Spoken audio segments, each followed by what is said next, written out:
어릴 때 우리는 배운다. 가족은 끝까지 함께 가는 존재라고. 피는 물보다 진하다고. 등을 돌려도 결국 다시 돌아보게 되는 관계라고. 그래서 가족에게 받는 상처는 유독 깊다. 모르는 사람의 말은 바람처럼 스쳐 지나가지만 가족의 말은 뼈에 박힌다. 어느 50대 중년 남성의 이야기다. 그는 28살 무렵 작은 누나의 빚을 대신 갚았다. 불법 사채였다. 3천만 원.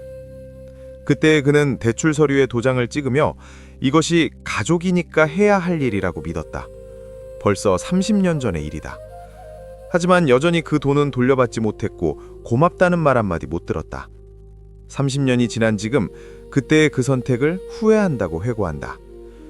몇 해 전 암으로 아버지가 돌아가셨고 작년에는 어머니도 뇌경색으로 세상을 떠나셨다.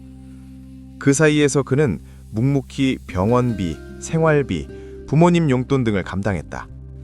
50살이 넘은 남동생은 생활비는커녕 병원비도 외면했다.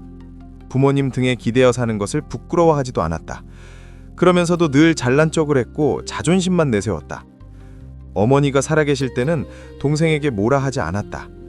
이런 상황이 어머니도 마음의 병으로 남아있으신 터라 혹시라도 다투는 모습을 보시면 더 속상해하실까봐 참을 수밖에 없었다. 하지만 어머니가 떠난 뒤 문득 이런 생각이 들었다. 이제는 나를 위해 살아도 되지 않을까. 작은 누나는 여전히 돈 문제로 시끄럽다. 어머니 장례가 끝나기도 전에 돈 이야기부터 꺼낸다. 그는 오래도록 고민했다. 가족이라는 이유만으로 이 관계를 계속 붙잡고 있어야 하는가.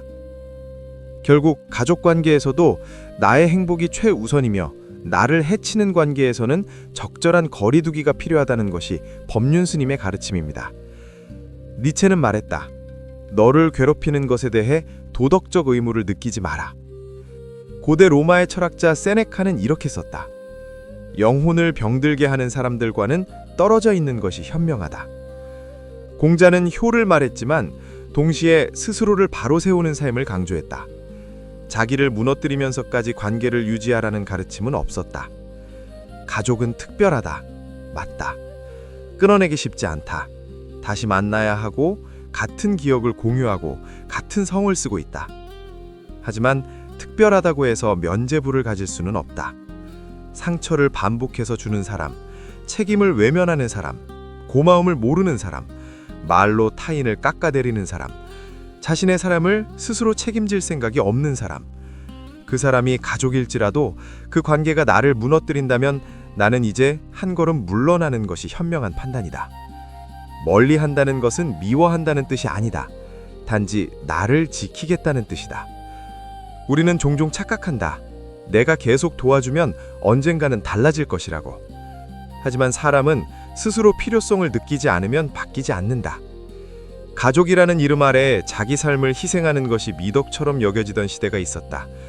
그러나 나이가 들수록 깨닫는다. 내 삶을 지키지 못하면 아무도 나를 대신 지켜주지 않는다는 것을. 가족이라도 이런 사람은 멀리해라. 그 말은 차갑게 들릴 수 있다. 하지만 실은 아주 뜨거운 결심이다. 나를 소중히 여기겠다는 선언이니까. 상처를 참고 사는 인생은 미덕이 아니다. 자신을 지키는 선택은 이기심이 아니다. 이제 나는 더 이상 구원자가 아니다. 나는 그저 내 인생의 주인으로 살고 싶을 뿐이다.